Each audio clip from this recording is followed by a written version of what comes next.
আপনি ভুলে যাচ্ছেন আপনি কার সাথে কথা বলছেন। আমি কোনো এলেবেলে নই। আমি অ্যাডভোকেট গণেশ গাঙ্গুলির বড় মেয়ে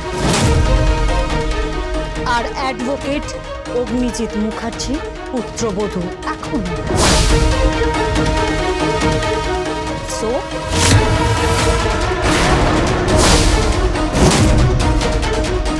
চলে এসো ড্যাড।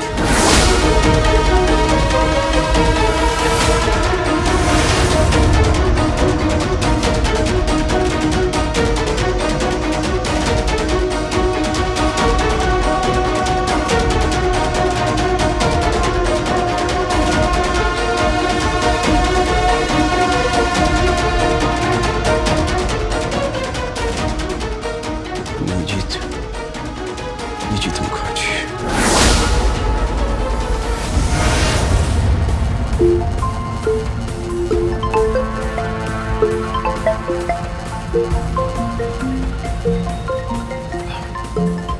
বর্দার ফোনটা বর্দা জেঠু তো পুজোয় বসেছে। বর্দার ফোন এসছে রে। বড়বাবু ফোন করেছেন। আচ্ছা দাঁড়া। হ্যাঁ বড়বাবু, বর্দা পুজোয় বসছেন। ও ঠিক আছে, তাহলে ওনাকে বলুন যে ঠাকুরের কাছে যেন প্রার্থনা করতে, যে ঝড় উঠেছে সেই ঝড় থেকে যেন ওনাকে রক্ষা করে। কি ঝড় উঠেছে? কৃপান বলে যে ছেলেটি যে গীতাকে মারার চেষ্টা করেছিল, যাকে কেটে জলে ফেলে দেওয়ার চেষ্টা করেছিল, যার জন্য গীতা হসপিটালে ছিল, সেই অবস্থায় গীতা কোর্টে যায়। ওর অপরাধীর বিরুদ্ধে এফআইআর হয়েছিল 119/2025 যে ডায়েরি নাম্বার। আমি তাকে অ্যারেস্ট করতে চেয়েছিলাম, তাকে বেল করিয়েছি। কে বেল করিয়েছেন? অ্যাডভোকেট গণেশ গাঙ্গুলি। কি বলছেন আপনি? হ্যাঁ, অ্যাডভোকেট গাঙ্গুলি ওনাকে বেল করিয়েছে।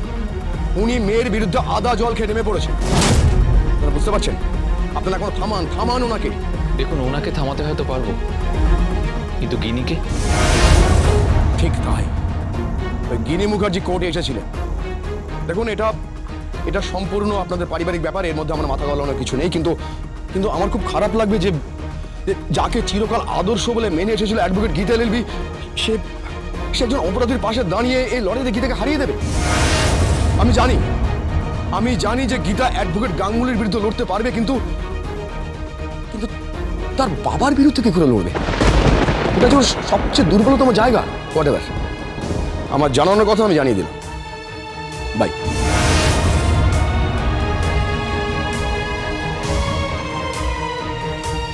কি হয়েছে ছোটকা? গীতার বাবা কৃপানের বেল করিয়েছেন। কি বলছো কি? হ্যাঁ, কৃপানের বেল করিয়েছেন। তার মানে খুব শিগগিরই কাঠগড়ায় দেখা যাবে বাবা আর মেয়েকে মুখোমুখি যুযুধান অবস্থায়, একে অপরের বিরুদ্ধে। সেখানে কোনো বিবেক থাকবে না, কোনো মূল্যবোধ থাকবে না, কিচ্ছু থাকবে না। গীতা এলএলবি সোম থেকে রবি প্রতিদিন সন্ধ্যে 6:30 স্টার জলসায় ও জিও হটস্টারে।